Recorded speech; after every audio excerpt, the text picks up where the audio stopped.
किसी की रखी हुई पूजा की थाली भी रखी है ना, और तुम्हारी थाली में अगर कोई सामान नहीं है, तुम्हारी थाली में अगर कोई चीज नहीं है तो कोई बात नहीं, बाजू वाली की थाली में से सामग्री उठाकर लेकर हमें भगवान शंकर को नहीं चढ़ाना।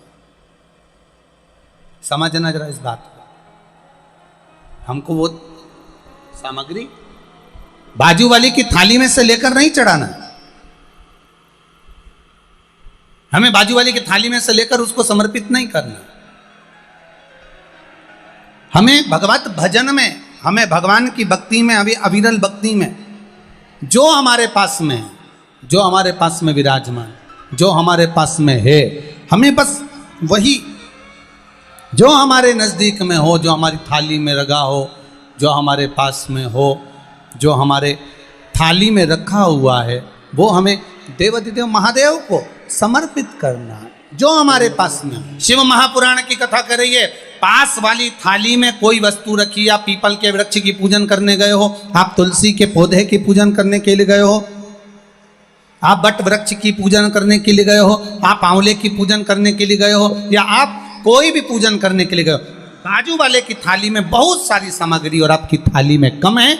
शिव महापुराण की कथा कहती है, आपकी थाली में जो रखा हुआ है, आपके पास में जो रखा हुआ है, आप उसको दिल से बाबा को समर्पित करो। आप उसको दिल से भगवान को समर्पित करो, आप उसको दिल से परमात्मा को दीजिए, दिल से भगवान को दीजिए।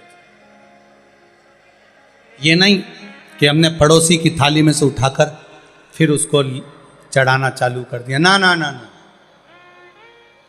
शिव महापुराण की कथा यहां तक कहती है कि बेलपत्री भी दूसरे की थाली में रखी है, बेलपत्री भी अगर दूसरे की थाली में रखी हुई है, शिव महापुराण की कथा यहां कर रही है, बेलपत्री दूसरे की थाली में रखी हुई है, दूसरे की थाली, और आपकी थाली में नहीं है, तो आप उसकी थाली में से ना लेकर महादेव पर अगर कोई बेलपत्री चढ़ी हुई है, उस बेलपत्री को महादेव से मांग कर लीजिए, धोइए और वापिस महादेव को चढ़ा दीजिए। वो बेलपत्र शंकर जी को शिव से लेकर चढ़ा दो, पर दूसरे की थाली में से उठाकर नहीं, दूसरे की थाली में से उठाकर नहीं, आप शिव जी से ले लीजिए, देवाधिदेव महादेव से ले लीजिए और महादेव से लेकर महादेव को चढ़ा दीजिए। अब देवाधिदेव महादेव से अब एक बात और अच्छे से उतार लीजिए अपने जीवन में। बहुत भेटमा की कथा को आप लोगों को अपने जीवन में बहुत चीज़ें उतारना है, जिससे हमारे को, कई लोग कहते हैं हम शिव जी के मंदिर जाते हैं, हम शिवालय जाते हैं, हम शंकर जी की चौखट पर जाते हैं, हम जल चढ़ाने जाते हैं, हम, कई लोग कहते हैं कि हम भी भगवान के मंदिर गए, हो सकता है इनका कार्य हुआ, हमारा नहीं हुआ। उसका कारण क्या है? आपने भी पशुपति व्रत करे, पड़ोसन ने भी पशुपति व्रत करे, उसका कार्य हुआ और आपका नहीं हुआ, उसका कारण क्या है? मतलब कहीं ना कहीं हमारा विश्वास शिव जी के प्रति जागृत नहीं हो पाया, अटल नहीं हो पाया, दृढ़ नहीं हो पाया। और वो विश्वास अगर दृढ़ नहीं हो पाया तो भगवान मिले कैसे? शिव महापुराण की कथा कर रही है, मंदिर जा रहे हो, देवालय जा रहे हो, तीर्थ जा रहे हो, तुम्हारी जेब में अगर अठन्नी भी नहीं है, 1 रुपया भी नहीं है, पड़ोसन से मांग कर 1 रुपया मत चढ़ाना। शिव महापुराण की कथा बड़ी विचित्र कथा है। मंदिर में दर्शन करने गए हो, तुम्हारी जेब में 10 रुपये नहीं है, 5 रुपये नहीं है, किसी से मांग कर 10 रुपये या 5 रुपये मंदिर में मत चढ़ाओ। हम तो आपसे यहां भी कहेंगे, शिव महापुराण की कथा में भी आओ, तुम्हारे पास चढ़ाने के लिए नहीं है, तुम अपनी पड़ोसन से मांग कर बिल्कुल मत चढ़ाओ, बिल्कुल मत चढ़ाओ। क्यों? भगवान के सामने खड़े होकर, मेरे महादेव के सामने खड़े होकर, शिव के मंदिर में खड़े होकर भी हम अगर अपने पड़ोसी से, अपने पड़ोसन से कुछ मांग कर अगर भगवान को चढ़ाएंगे तो भगवान को कितना बुरा लगेगा कि जगत का पिता यहां बैठा है और तू संसार वालों से मांग कर चढ़ा रहा। जगत का पिता यहां बैठा और तू संसार वालों से मांग रहा। अगर तुझे मांगना ही है तो शिव महापुराण की कथा कहती है, देव आदिदेव महादेव के मंदिर में किसी से मांग कर नहीं चढ़ाना। देव आदिदेव महादेव के मंदिर में अगर आप पूजन करने के लिए गए हो,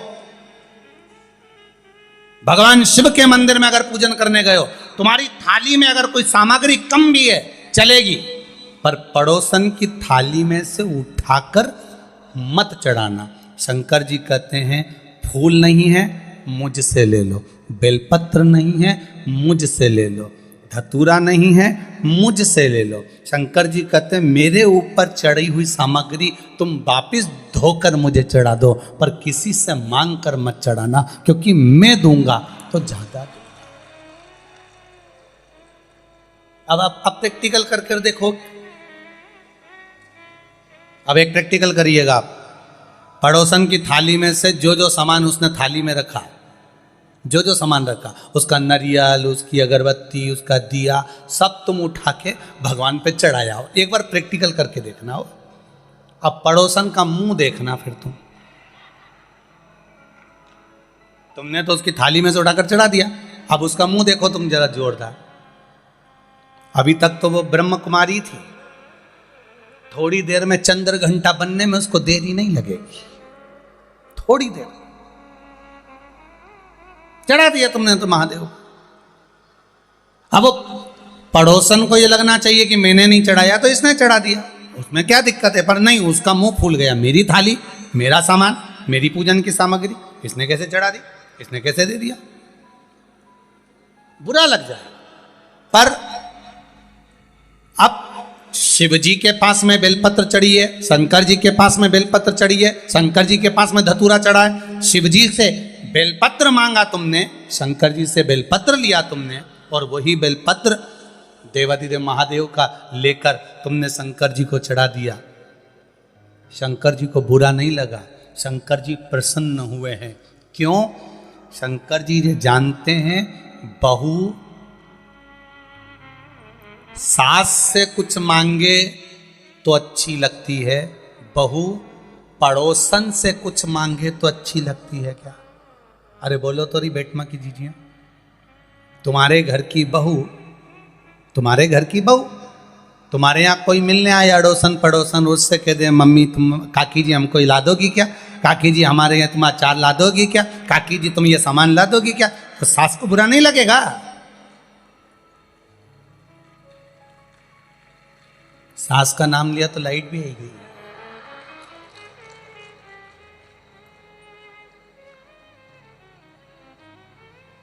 जरा विचार करिए आप,